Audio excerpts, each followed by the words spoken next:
S times news. महिला दिनाच्या निमित्त मार्केट यार्डमध्ये हेल्मेट वाटपाचा स्तुत्य उपक्रम। वाहतूक सुरक्षा जनजागृतीसाठी पोलीस विभाग आणि संचेती ट्रस्टचा सामाजिक पुढाकार। पुणे। महिला दिनाच्या निमित्ताने मार्केट यार्ड वाहतूक पोलीस विभाग आणि स्वर्गीय इंदुमती बन्सीलाल संचेती चॅरिटेबल ट्रस्ट यांच्या संयुक्त विद्यमाने महिलांसाठी विशेष हेल्मेट वाटप उपक्रमाचे आयोजन करण्यात आले होते। या उपक्रमाद्वारे महिलांना सुरक्षित वाहतुकीचे महत्त्व पटवून देत मोफत हेल्मेटचे वितरण करण्यात आले। या कार्यक्रमात अनेक महिलांनी उत्स्फूर्तपणे सहभाग नोंदवून सुरक्षिततेच्या नियमांचे पालन करण्याचा संकल्प केला।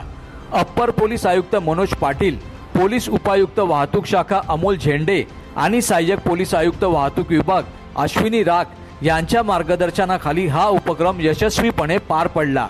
तसेच मार्केट यार्ड वाहतूक विभागाचे सचिन खेतमाळस यांच्या विशेष उपस्थितीत हा कार्यक्रम संपन्न झाला। सुरक्षतेसाठी हेल्मेटचा वापर अनिवार्य। वाढत्या अपघातांच्या पार्श्वभूमीवर दुचाकीस्वार महिलांनी हेल्मेटचा वापर करण्याचे महत्त्व अधोरेखित करण्यात आले।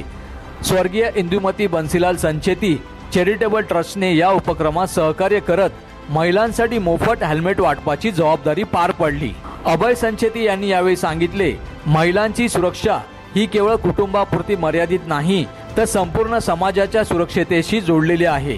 वाहन चालवताना हेल्मेटचा वापर प्रत्येकाने करावा। महिलांना सक्षम आणि सुरक्षित करण्यासाठी आमच्या ट्रस्टतर्फे असे सामाजिक उपक्रम भविष्यातही सुरू राहतील, असे त्यांनी सांगितले। या कार्यक्रमाला विविध क्षेत्रातील मान्यवर उपस्थित होते। उपस्थित महिलांनी या उपक्रमाचे स्वागत केले आणि अशाच प्रकारचे जनजागृती अभियान वारंवार राबवण्यात यावेत अशी इच्छा व्यक्त केली। या स्तुत्य उपक्रमामुळे पुण्यातील महिलांमध्ये वाहतूक सुरक्षतेबाबत जागरूकता वाढली असून समाजात सकारात्मक संदेश पोहोचला आहे।